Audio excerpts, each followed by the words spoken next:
My name is Paul West, and I'm the head of performance for EMEA for AdColony. What does that mean? That means I get to work with the global leader in mobile video advertising with AdColony, and I get to work with some of the best game developers in the world, specifically in EMEA as well. So I'm a lucky guy. AdColony generates 1.6 billion impressions every month, so we have a lot of data coming in specific to video. So before we jump into the top trends that we've noticed in app install marketing, it'd be great to get a feel for the room. Just maybe some hands up who classes themselves as an indie developer. Won't pick on anyone, but hands up. Okay, and who classes themselves as a top 100 grossing app developer? A couple more hands in the room as well. Okay, cool. So it would be great to turn the first set of hands into more of the second set of hands. That would be a great presentation if I could do that. But what we're actually going to look at is the data that AdColony has and the survey that we've been running for the past 3 years that looks at the key trends that we see from the biggest 100 grossing studios. So how do we run this survey?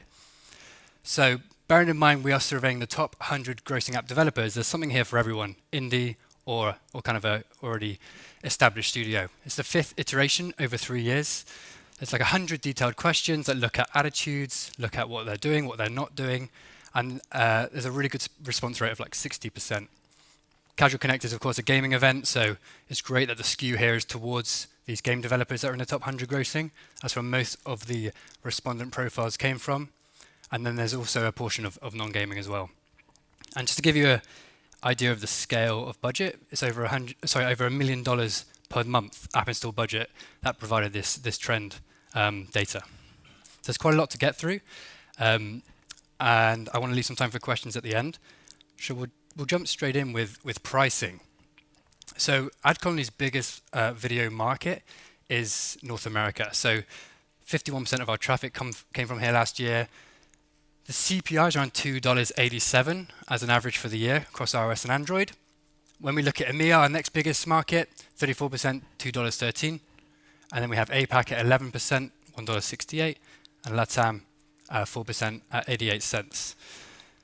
So that's the breakdown. The overall CPI for last year, $2.34. So how did that look over the year? Now we can see by region here how it splits out. So one thing you'll probably notice with the big blue line is North America. Excuse me. There is an increase in Q4 in kind of the October, November, December period where brand advertisers come online. Typically, the networks get a bit more competitive as everyone wants to get in front of the users and the consumers for the holiday season. But overall, we can see when we look at the grey line, the overall line, that it's a pretty flat trend. Yeah, there are peaks and troughs, but there's nothing too scary within that.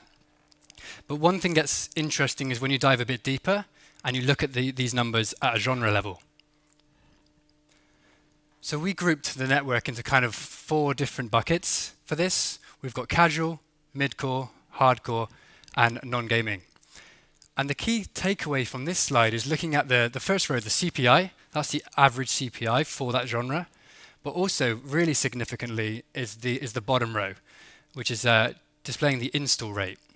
And install rate is impression to install. So the whole journey that the consumers go through when they start watching the video to when they end up opening the app. And what you can see with casual is high install rate, so 0.58%. There's a big funnel for the casual genre, which means the CPI could typically be lower because they can reach more users easier because they convert better. Midcore is a similar example. Install rates actually improved last year for midcore. It's a very casual, appealing crowd, but actually they monetize better, so they can increase their CPI. And then hardcore, this is where the conversion drops, and similar to non-gaming as well. The install rate drops for this genre, but because these games are typically more niche and they monetize better, they can afford higher CPIs. So that's kind of the breakdown of the network as we see it for last year. So we know about video costs. What about the other formats? So effectivity of the different formats that we have.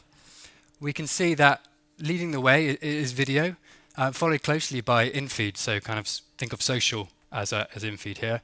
So in-feed display, in-feed video are proving really effective for for the top grossing developers who we surveyed. And the key thing to mention here is effective could mean many things depending on who's advertising. So effective could be revenue, it could be retention, it could be signups.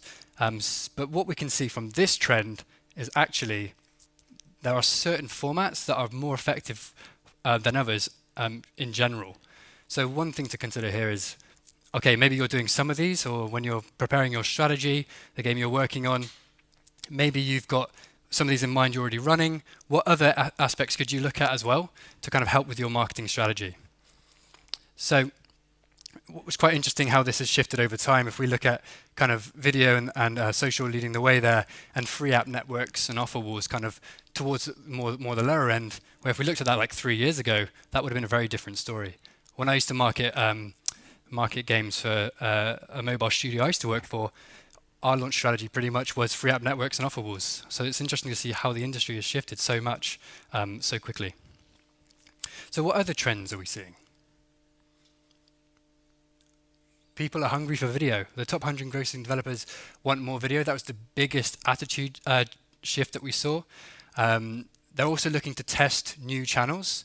So they're very open with their kind of test budgets to be experimental. They plan to increase spend. It makes sense when we look at who we surveyed here, kind of they have a product that works, they're already in top 100 grossing, they want to increase the input to generate more output and more geos, so going global, making it work in kind of emerging markets as well. So as well as testing new channels, they also want to look at consolidating existing partners, so working perhaps deeper with their best partners. So this is what an app install budget looks like for a top 100 grossing developer. As you can see, there's a huge portion of social traffic and a huge portion of video budget in there, almost 80% between the both. So that's quite an interesting story in itself. Of course, there's still use for the other formats as well, but leading the way in terms of the top 100 grossing strategies are those two channels. But one thing we noticed in terms of attitude is actually social spend appears to be plateauing. For example, advertisers increasing spend on social. In Q1 of 2013, the attitude was 80% of the advertisers were looking to increase. We take a look at the same question now in last year, Q3, only 44% are looking to increase spend. And we saw from the previous slide that social is effective. So why would people be? Why would the companies be looking kind of at not increasing their spend? And we think one of the reasons could be the total advertisers on Facebook. So the increasing competition. So increasing from 1 million total advertisers to 2 million in a space of 2 years has really driven that competition, potentially limiting the amount of reach that the studios can get on social layers. And what type of campaigns are we looking at? So lookalike versus retargeting. And just to really quickly explain, lookalike targeting is when you have a user that works well for you, and you want to duplicate that user. How do you get more? So you tell the network, okay, I want more of user X. The network looks at all the data that it has, looks at what behaviors the user X has, and tries to bid more on that user. That is 82% effective, according to all the studios we surveyed. So a popular method to kind of get more good users into your title. Retargeting is trying to claim back lost users. So maybe player X left the game 6 months ago. They spent a lot of money in your game. How do we get them back? So retargeting, trying to entice them back. Interestingly, this was not as effective from the studios we surveyed. So 41% effectiveness, still worthwhile, but not as effective as lookalike. So if you're fleshing out your strategy and thinking, I've got a solid strategy for acquiring new users, what extra steps can I take? Lookalike would be kind of the first suggestion to look at, and then retargeting afterwards. So that's the budget share, but what about the actual teams? So what kind of size teams are we looking at with these studios? Start of last year, when we asked this question, almost quarter of the studios had single man or woman armies doing their user acquisition. And what we've seen over the course of just 9 months is that expand. These teams are growing. We can see the trend has gone from one-person teams has gone down to 5%, whereas 2 to 5 has increased. 6 to 10 is kind of stayed the same, but the real growth on this slide is 9% to 18% for 10 plus teams. So these strategies, user acquisition teams are really expanding pretty significantly. So one of the big trend that we've seen is, of course, the rise of television.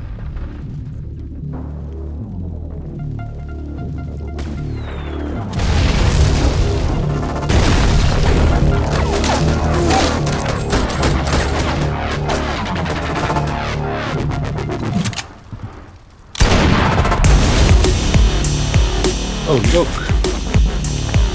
my phone is blowing up. Mobile Strike. Download and play now, free from the App Store.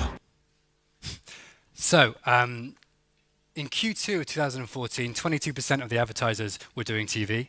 We look at the end of last year, it's 36%. So there is a jump. And there's a good reason for that, which is the improvement to install rate we see when advertisers dual screen can be really significant. So if you're dominating kind of TV advertising and also you're running on device, on user acquisition on mobile, you naturally see they help each other out in terms of acquisition. So that's a really important factor. Of course, these are the big studios doing this TV stuff, but what can we learn from this as indies, as well as kind of the bigger studios? It kind of shows the importance of good creative. So I'd like to take just a few minutes to talk about best practices for video. We get this question quite a lot at AdConly. As I said, kind of 1.6 billion impressions every month. We have a lot of video information. What works, what doesn't work so well. So jumping into this, we analyzed the duration of all the videos we ran on the network, specific to performance campaigns. So taking all the brand campaigns out of this, just looking at app install data, we can see that there are certain spikes at different duration lengths. I think this is a surprise to some people that video networks don't just run 15-second or 30-second formats. Yes, they are really popular, but most networks can do anything in between. So one learning here is to experiment with this, let the data tell the story. As you can see here, 17 seconds and I think 28, 29 seconds is very popular in terms of install rate, so the best conversion. But one thing we'd add to that is don't just rely on these numbers, test your own. Each campaign is different, find what works for your campaign in itself. Another kind of trend that we're seeing is kind of short duration video.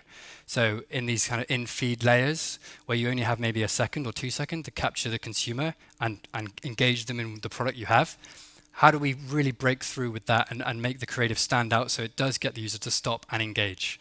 So this is another trend we're going to be seeing definitely more in 2016, how we get smarter with those short form videos as well. What's useful is going one step deeper again into genre. So is there any difference between genre?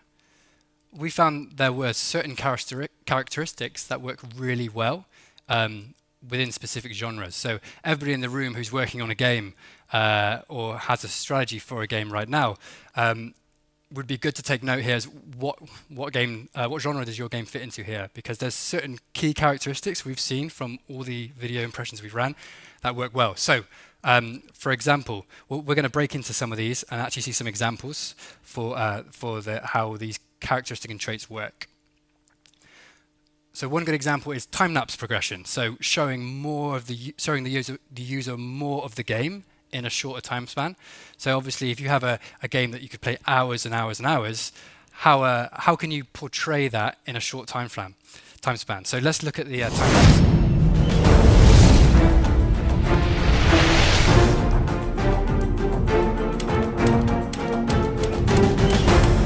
Tank on site.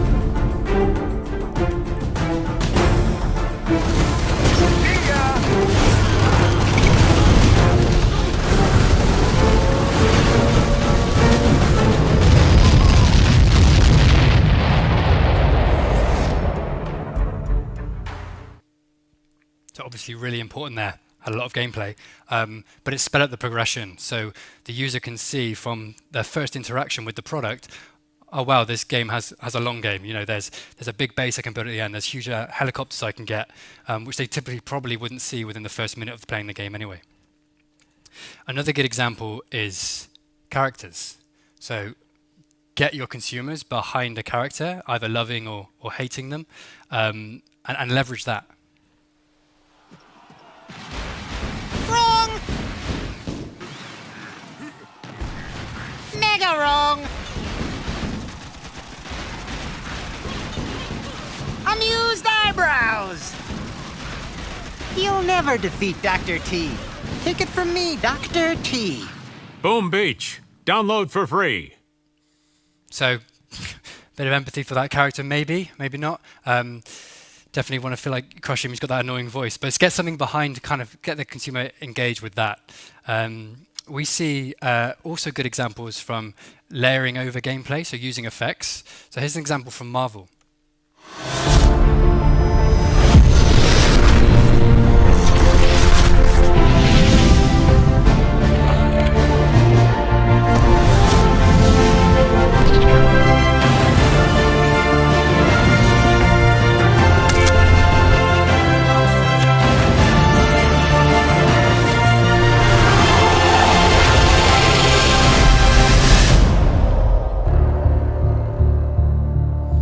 Enhancing the gameplay you already have with some special effects, kind of glorifying the package at the end.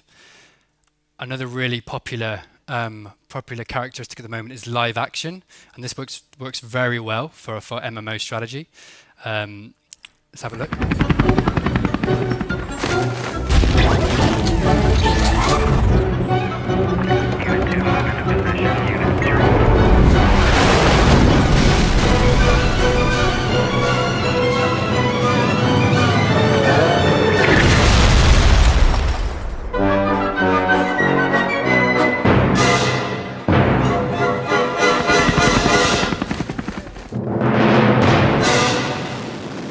Literally bringing the game to life in the real world.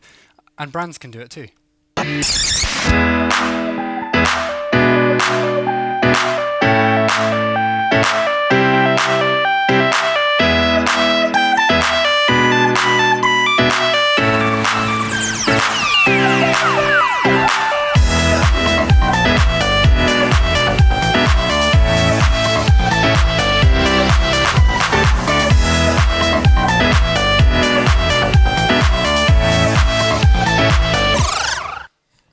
So that's a really good example for kind of the custom animation. And there's an important element to why custom animation is important, very valuable, because when we see kind of pure animation videos and pure gameplay videos, they've typically worked quite well. But when you combine those two elements together, literally glorifying the product, really telling a story around it, we see drastic increases in install rate, which is the most effective metric to use for conversion. So especially on male-oriented action titles, up to 50% lift in conversion just by mixing these two elements of an existing video. So potentially you could produce a video that's all about gameplay, produce a video that's all about animation, and you might not have that already, but test mixing them together, cut them up together, and see how much it could work for you as well. Another important element is, seeing as we're telling stories here, is audio. Let's use all the elements of all the touch points of video. So sight, sound, and motion. Don't forget the importance of audio.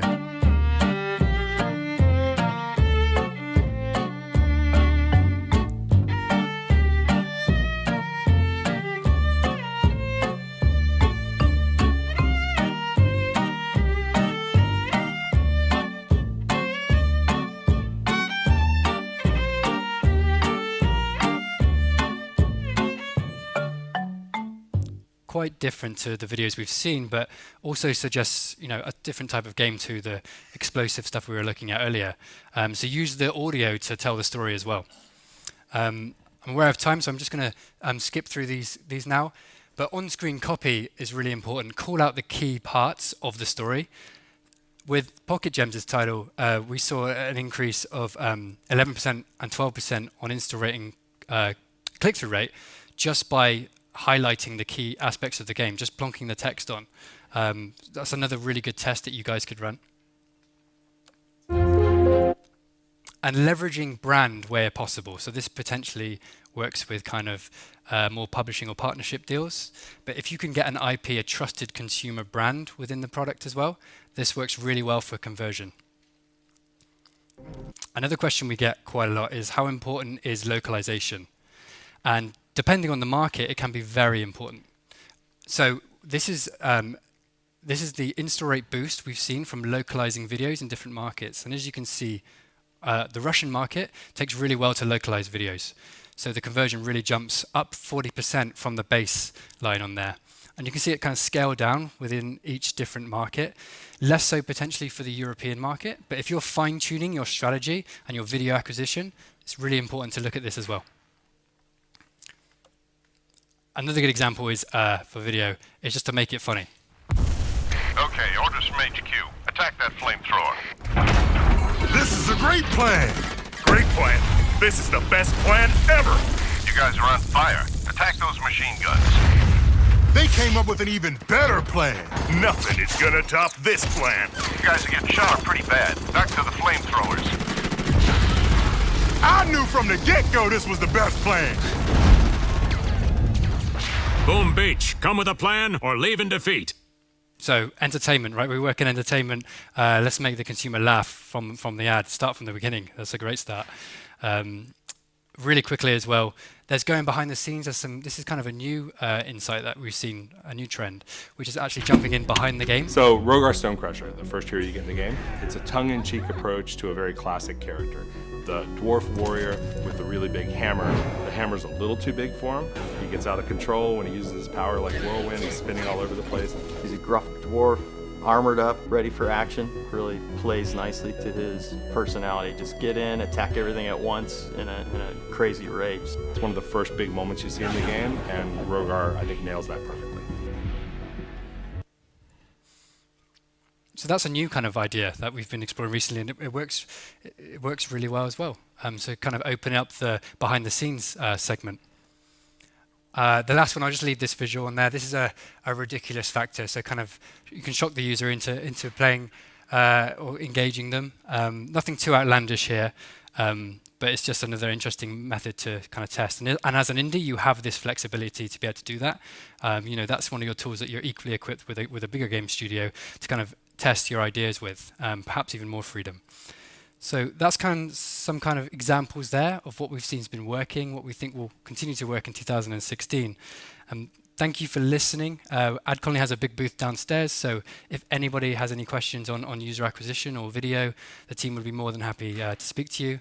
And I'm keen to answer any questions now. You gave us the CPI and some other stats of casual, midcore, and hardcore. Mm-hmm. Can I know about the casino games? About casual? Yes. Yes, so CPIs typically for casual games are lower. The idea of the casual genre as we see it is kind of the funnel is very broad, so you can get more users into your product, but you typically make less monetization off of each.